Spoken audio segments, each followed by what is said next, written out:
আরেকটা ভিডিও দেখুন।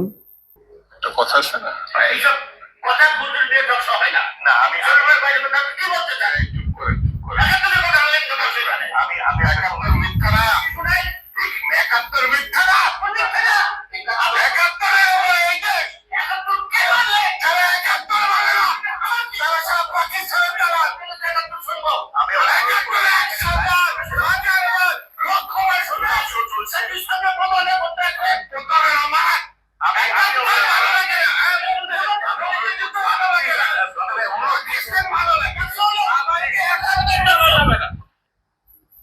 এটা এখন খুব জোরালো আলোচনা। এটা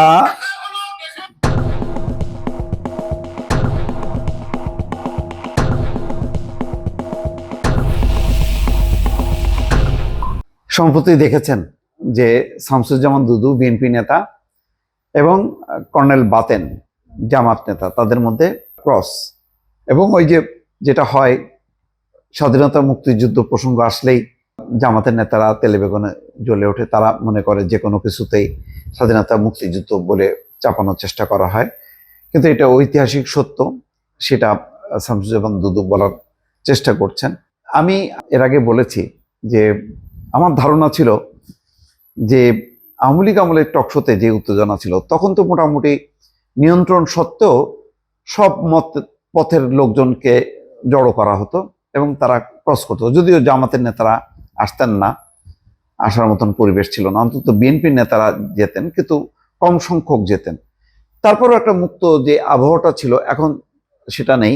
এখন বলা যায় আওয়ামী লীগ লাইনের বা মতাদর্শের লোকজন খুব সামান্য, অল্প কয়েকজন হাতে গোনা, আর বাকিরা একই মতের, অর্থাৎ হাসিনা বিরোধী। কিন্তু হাসিনা বিরোধী অংশের মধ্যে দেখেন এখন কিন্তু জামাতের রাজনীতি নিয়ে আওয়ামী লীগ আমলেও যে বিতর্কটা, যে এরা স্বাধীনতা বিরোধী, মুক্তিযুদ্ধ বিরোধী শক্তি, এখন ঘটনাক্রমে বিএনপি আসাতে তারা রাজনৈতিকভাবে একটা স্বস্তিতে আছে যে বিএনপি কোনো দমন পীড়ন করছে না, আওয়ামী লীগ যেমন করতো।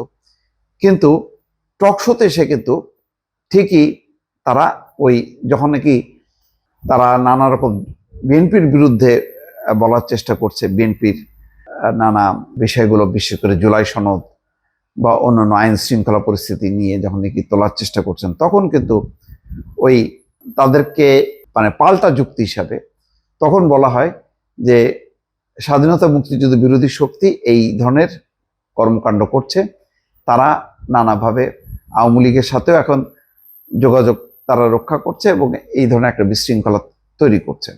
তার মানে টকশোর প্যাটার্নটা কিন্তু নতুন রূপ নিয়েছে। আগে যেমন আওয়ামী লীগ বিএনপি এরকম একটা থাকতো, বা মানে সরকার একদিকে আর অপোজিট আর একদিকে, এখন কিন্তু বলা যাবে না যে টকশোগুলো একতরফা হচ্ছে, আস্তে আস্তে কিন্তু জমে উঠতেছে। আমি কয়েকটা দেখলাম, মঞ্জুরুল আলম পান্নার সাথে মুস্তাফিজুর রহমান বাবুলের ঝগড়াঝাটি, তারপরে দেখলাম রনির সাথে সাইফ মুস্তাফিজ এনসিপি নেতার তার বাগবিতণ্ডা, আর এখন দেখলাম শামসুজ্জামান দুদুর সাথে কর্নেল বাতেনের বাগবিতণ্ডা। তো এই বাগবিতণ্ডা এবং কোনো কোনো ক্ষেত্রে মেঘনা আলমের সাথে অন্যদের দেখছি, প্রায় দেখছি যে আস্তে আস্তে কিন্তু টকশোগুলো সেই যে সাদামাটা একতরফা ভঙ্গির থেকে এখন আস্তে আস্তে মুখোমুখি হয়ে দাঁড়াচ্ছে এবং আস্তে আস্তে জমছে। এতে বোঝা যায় যে আওয়ামী লীগ না থাকলেও তার বাইরেও যে রাজনৈতিক শক্তিগুলো আছে, এই শক্তিগুলির মধ্যে এখন আস্তে আস্তে দ্বন্দ্ব, সংঘাত বা বিরোধিতা আস্তে আস্তে মাথা চাড়া দিচ্ছে। এখন সেটা কতখানি গণতান্ত্রিক পথে মত প্রকাশের স্বাধীনতা, বা সবাই যার যার মত প্রকাশ করবে, ঠিক সঠিকভাবে সেই আলোচনা সমালোচনাগুলো হচ্ছে নাকি ঝগড়া বিবাদের মধ্য দিয়ে শেষ হচ্ছে, সেটা দর্শক আপনারাই সিদ্ধান্ত নেবেন।